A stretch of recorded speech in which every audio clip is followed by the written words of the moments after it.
Olá a todos, é um prazer reunir o professor Márcio Elias Rosa, sócio do escritório Terra Tavares Ferrari Elias Rosa, foi chefe do Ministério Público do Estado de São Paulo, Leonardo Toledo, sócio do escritório Toledo Marchetti, e eu que integro a equipe de Direito Público do escritório. A nossa ideia hoje é debater um pouco a medida provisória 966, foi recentemente editada e tem gerado uma série de discussões e debates sobre o impacto no cenário jurídico e até político, né? Para a gente começar, eu gostaria de passar a palavra para o professor Márcio Elias Rosa para fazer algumas considerações, Márcio, sobre os impactos que a gente tem visto da medida provisória, né? Talvez além do que se imaginava, né? Bom, João Paulo, muito obrigado. Muito obrigado, primeiro, pelo convite, viu, pela oportunidade de dividir com vocês essa discussão e ao lado, sobretudo, da companhia sempre tão boa do nosso querido Leonardo Toledo, né, aqui discutindo esse tema da atualidade. Essa medida provisória tem pouquíssimos dias aqui no ambiente do Toledo e Marchetti Advogados, né? Parabéns pela iniciativa e obrigado pelo convite. A medida provisória 966, né, que é agora, do dia 13 de maio, ela foi apresentada no cenário político como uma grande iniciativa capaz de exculpar ou de não responsabilizar, evitar a responsabilização de agentes públicos. E eu vou pedir licença para focar só o aspecto político, né, dessa medida provisória nesse contexto, deixando para análise jurídica na sequência. Vejam vocês o seguinte, por que não inova juridicamente absolutamente nada? A gente pode se perguntar, mas qual a razão de ser dessa medida provisória? Eu acho que é uma revelação de uma face que não é tão oculta, mas sempre muito presente do Estado brasileiro, que é o desejo de usar o direito, a legislação, para alterar a realidade, né? Tentar conformar a realidade a partir do direito, o que não acontece, é justo o oposto, é justo o contrário. No caso específico dessa medida provisória, eu digo que ela não inova em absolutamente nada, e ao contrário de fortalecer a defesa dos agentes públicos que atuam com correção, com ética, ela acaba por fragilizar esses mesmos agentes públicos, porque coloca todos na vala comum, não é? De uma certa suspeição. Acendeu uma luz amarela aí para os órgãos de controle, exemplo do Tribunal de Contas da União, que ontem mesmo já fez duras críticas, né, à edição dessa medida provisória, e ela, eu volto a dizer, ela revela talvez o desejo da União de assumir um protagonismo em meio à pandemia que ela de fato não tem. Na medida em que o poder de polícia é titularizado, nesse caso específico, pelos municípios e pelos estados, a possibilidade de legislar sobre normas urbanísticas, funcionamento de serviços públicos, como de municípios e de Estado, o papel que a União deve desempenhar é o do Ministério da Saúde de coordenar o enfrentamento da pandemia. E, infelizmente, a União não vem conseguindo fazer esse papel. Então, surge uma medida provisória, na minha avaliação, uma inovação de natureza política, quase que oportunista, infelizmente, do que propriamente um instituto jurídico que venha fortalecer o sistema jurídico de tutela ou de proteção do bom agente público. Ao contrário, colocou na vala comum o mau agente público e o bom agente público. E vamos lembrar que a regra, a imensa maioria, é de bons agentes públicos. Mas essa é a análise política. Eu quero ouvir agora do Leonardo, não é? A análise jurídica. Excelente, professor. Agradeço aí as palavras e fico feliz de poder estar com vocês debatendo e discutindo esse tema. E, a meu ver, não é, como o senhor mesmo disse, não é um tema novo. Talvez o timing e a forma dessa MP estejam trazendo uma discussão ou uma amplitude muito grande, um barulho muito grande, típico do nosso momento atual, mas acho que é importante a gente botar a bola no chão e fazer uma análise técnica da medida provisória também. Essa medida provisória, ela traz, de novo, absolutamente nada. Ela repete os artigos 28 da LINDB, né, que é a Lei de Introdução das Normas do Direito Brasileiro, que teve uma modificação recente, no ano de 2018, que trouxe aparente inovação. Eu digo aparente porque já havia muito julgado, muito entendimento no sentido de que você precisava de uma robustez da demonstração de responsabilidade, embora na prática isso não acontecesse. Essa mudança da LINDB aconteceu em 2018 a partir de um trabalho conjunto de vários, até juristas extremamente respeitados, com a percepção do mercado de que havia ali um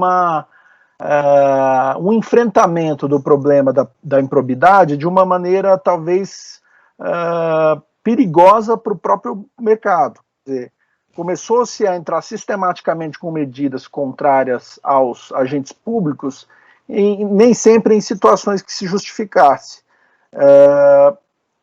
E o que se percebia muitas vezes dos próprios órgãos de controle era um olhar que a gente chama de olhar de retrovisor. É muito fácil você ser o tal do engenheiro de obra pronta, que olha uma decisão tomada há alguns anos e diz, olha, puxa, olha que decisão ruim. O problema é que, de fato, quando você toma uma decisão carreada de incertezas, você tende a correr riscos e ela poderá estar errada. Então, é até interessante notar que esse tipo de modelo de responsabilidade ele está presente, inclusive, no direito privado, societário. O direito societário norte-americano, por exemplo, ele tem um princípio que ele chama de Business Judgment Rule. Business Judgment Rule nada mais é que a noção de que, para responsabilizar um administrador, você tem que fazer uma análise da circunstância que esse administrador tomou a decisão, sobretudo quão informado ele estava, qual o nível de informação que havia no momento da tomada da decisão. Então é um olhar jurídico que já existia a partir da LINDB, inclusive com um decreto recente que regulamentou a LINDB, e que basicamente traz os mesmos dispositivos que estão na MP, o que faz, obviamente, a gente ter uma dúvida sobre se a MP era necessária. Me parece que não, e aí eu gostaria de ouvir o João Paulo Pessoa sobre essa ponderação. Era necessária, João? Como você bem colocou, Léo, a questão, né, da segurança jurídica nas contratações públicas, da atuação do gestor, é um tema que vem sendo, né, há bastante tempo uma preocupação de quem atua no setor público, né, com o tema das contratações, concessões, PPPs, enfim, temas de infraestrutura, né. E a segurança jurídica, acho que ela passa tanto é importante, obviamente, tanto para o investidor, que quer ter segurança jurídica no empreendimento, no investimento, quanto para o gestor público também, né. Às vezes a gente se preocupa muito com a segurança jurídica sobre o aspecto do investimento, do privado, mas esquece um pouco o tema da segurança jurídica do gestor, que tem seu CPF, mudam gestões e o servidor ele continua ali, né, muda o prefeito, o governador, o presidente, mas o gestor de carreira, o concursado, ele vai continuar ali e a vida dele depende daquele cargo, ou seja, a vida dele é o trabalho dele. Então é evidente que ele tem preocupação de, ao proferir uma decisão, ser responsabilizado, porque ele corre o risco, inclusive, de perder o cargo dele, né? Uma das penalidades no âmbito da lei de improbidade administrativa é a perda do cargo. Então, realmente um tema bastante preocupante. Por conta desse contexto, é que essas alterações foram feitas na LINDB já em 2018, ano passado foi editado um decreto regulamentando a LINDB, trazendo alguns conceitos que a legislação não tem, principalmente o conceito de erro grosseiro, que é o que trouxe, basicamente, o que está gerando, ao meu ver, mais discussão no âmbito da medida provisória, né? Ela praticamente transcreveu a LINDB e o decreto. Acho que o problema é quando ela vincular realmente a esse contexto transitório de pandemia, porque todo contexto transitório é sempre um regime um pouco de exceção, né, é um regime excepcional. Isso pode gerar, no final das contas, até uma certa insegurança. Então, quando você resolve delimitar um contexto certo no tempo, por um período transitório, isso no fim pode até gerar uma certa insegurança.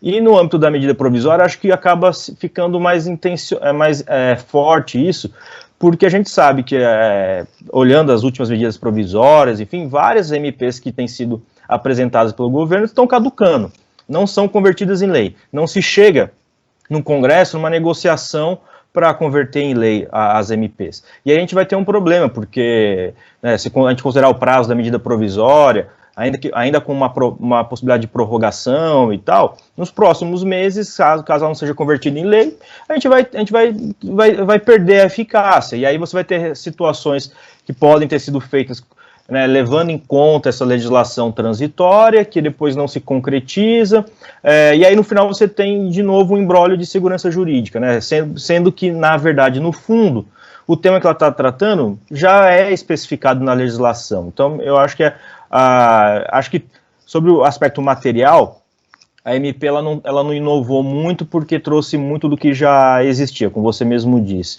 Por outro lado, mais sobre o aspecto formal, procedimental, da natureza de uma medida provisória, que eu acho que a gente corre o risco de, no final, ter mais insegurança, né, por conta da própria natureza da medida provisória, enfim. E aí o contexto político que o professor Márcio também trouxe, né.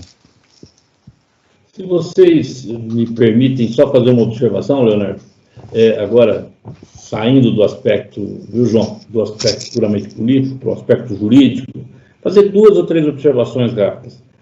Nós já temos na legislação mecanismos bons para assegurar contratações ou decisões administrativas com rapidez. O próprio regime diferenciado de contratações, nós fizemos isso na época da Copa do Mundo, a própria Lei 8666 permite a contratação em situação emergencial, que é o caso da pandemia, que está decretada, enfim, e sobre a existência dela ninguém duvida, não é? Por outro lado, como vocês mesmos lembraram, Leonardo e você, João, a lei de introdução às normas do direito brasileiro já assegura essas mesmas regras, excepcionando a responsabilidade criminal para não responsabilização civil e administrativa. E o que é mais interessante é que, se nós pegarmos a primeira edição do livro do Eli Lopes Meirelles, lá do final dos anos 60, ele já falava isso. O agente público só pode ser punido por culpa grave. E culpa grave não é mais do que o erro grosseiro. Não é o simples equívoco de interpretação da norma. É deixar de lado o conhecimento técnico, científico e atuar com imperícia. Eu reconheço, como o Leonardo bem colocou, que na prática a gente encontrou uma ou outra situação de má interpretação e de punição indevida ou até mesmo injusta, corrigida muitas vezes pelos tribunais, de agentes públicos, não é? Seja no campo da responsabilização civil, seja no campo da responsabilidade administrativa. Eu diria que mais na responsabilidade administrativa, inclusive. Mas de lá para cá tem evoluído esse conceito. E apenas nas hipóteses de atuação dolosa ou de culpa grave, para prestar uma homenagem para o Eli Lopes Meirelles, ou de erro grosseiro, que é o nome que está se dando agora para a mesma coisa, é que é razoável, se é que é razoável, a punição. Eu não duvido, né, de que já está absolutamente consolidado esse entendimento, é o que deve preponderar mesmo, inclusive nos tribunais, no judiciário, mas eu arrisco dizer que essa medida provisória não vai ser convertida em lei. Primeiro porque ela é desnecessária, não é? Primeiro porque ela é desnecessária, e segundo porque ela suscitou um debate em torno de um propósito que não deveria suscitar, que é o de um salvo-conduto, uma impunidade para quem é desonesto. Acho que não foi essa a intenção, mas foi esse o resultado que acabou produzindo. O timing, né, professor, foi muito ruim. E existe um cenário que pode ser desastroso, assim, porque, de fato, a construção da LINDB, ela foi um trabalho de um debate institucional, acadêmico, que resultou naquela modificação que foi feita em 2018. Foi uma conquista institucional, apesar de eu concordar com o senhor de que na prática já havia muitos entendimentos que solicitavam a culpa grave, mas também havia muitos que não solicitavam, então virava uma roleta russa de saber quando é que você poderia ser responsabilizado, o gestor público, numa situação muitas vezes que não justificava. E o cenário que eu vejo de maior perigo tem a ver com o momento político atual, porque o próprio presidente da República, ele já, ao comentar a MP, disse, olha, o Congresso pode modificar o que ele achar que ele deve modificar. E o perigo que pode acontecer é o Congresso querer mexer naquela redação que foi um trabalho de diálogo institucional muito forte e que está sacramentado na LINDB e acabar gerando uma situação de piora daquele cenário de ajuste que estava sendo feito a partir da correção da Lindbe, né? Imagina que alguém queira fazer uma mudança lá e dizer, olha, não, culpa normal também, culpa leve também, nexo de causalidade é sim hipótese de responsabilidade por si só, quer dizer, algum político querer se fazer em cima desse tipo de iniciativa, né? Esse é um risco, né?